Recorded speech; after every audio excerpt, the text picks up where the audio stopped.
Hello friends, इस video में देखने वाले हैं 10th क्लास के लिए सोशल साइंस का मोस्ट इंपोर्टेंट क्वेश्चन जो पक्का आपका एग्जाम में पूछेगा ही पूछेगा। 2 सवाल में से एक सवाल आपको पक्का मिलने वाले हैं। तो चलिए बिना देरी किए हुए आप लोग को हम याद करवा देते हैं, क्योंकि रटने की जरूरत नहीं पड़ेगी।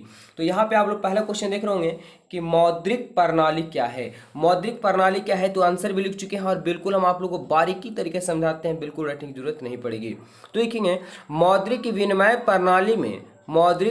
प्रणाली में मनुष्य के सामाजिक एवं व्यावसायिक जीवन का संचालन मुद्रा के माध्यम से होता है। चाहे वो कोई समाज में रहता हो या कोई व्यवसाय करता हो, उसको जीवन संचालन के मतलब अपने जीवन को चलाने के लिए मुद्रा के माध्यम से ही होता है। जैसे हमें हर प्रकार की चीज़ों की आवश्यकता पड़ती है, तो हम किस चीज़ से खरीदते हैं, जाकर के मुद्रा से खरीदते हैं। तो हमारा जीवन का संचालन किस हो रहा है, मुद्रा से हो रहा है।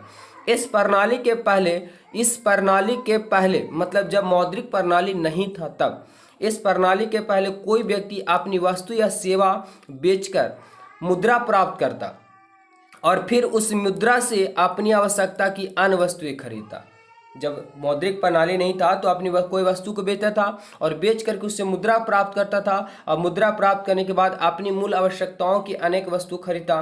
क्योंकि इस प्रणाली में मुद्रा विनिमय का माध्यम का कार्य करती है। इस प्रणाली में क्या करता है कि किसी को आप बेचते तो आप क्या देता है, वो मुद्रा देता है, पैसा देता है।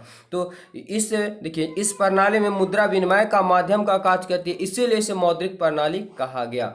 बिल्कुल समझ में आ गया होगा आप लोग को, ठीक है, कि मौद्रिक विनिमय प्रणाली में मनुष्य सामाजिक हो या व्यवसायिक जीवन संचालन करने के लिए मुद्रा के माध्यम से होता है। इस प्रणाली के पहले कोई व्यक्ति अपनी मूल वस्तु या सेवा को बेच करके मुद्रा प्राप्त करता था और अपनी आवश्यकता की वस्तु खरीदता था। ठीक है, यहाँ पे है कि इस प्रणाली में मुद्रा विनिमय के माध्यम की कार्य करती है, इसलिए इसे मौद्रिक प्रणाली कहते हैं। बिल्कुल हमारा कंप्लीट हुआ।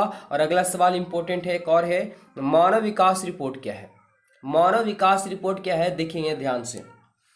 तो मानव विकास रिपोर्ट या संयुक्त राष्ट्र विकास कार्यक्रम द्वारा तैयार की गई वह रिपोर्ट है। क्या कि मानव विकास रिपोर्ट या संयुक्त राष्ट्र विकास कार्यक्रम द्वारा तैयार की गई वह रिपोर्ट है जिसमें विभिन्न देशों की तुलना, लोगों की शैक्षणिक, जिसमें विभिन्न देशों की तुलना की जाती है, विभिन्न देशों की तुलना, जिसमें लोगों की शैक्षणिक स्तर मतलब शिक्षा का स्तर क्या है, वहाँ का स्वास्थ्य कैसा है लोगों का, ठीक है, प्रति व्यक्ति आय सभी का कितना के आधार पर की जाती है। इसी के आधार पर विभिन्न देशों को क्या की जाती है, तुलना की जाती है। मानव विकास रिपोर्ट 2004 के अनुसार भारत का स्थान 126वां था। अब सोच सकते हैं कितना पीछे था, मतलब इससे भी कई ऐसे देश है जहाँ पे प्रति व्यक्ति आय है, शिक्षा स्तर भी अच्छा और स्वास्थ्य भी अच्छा है, जो पहले स्थान पे दूसरे स्थान पे होंगे।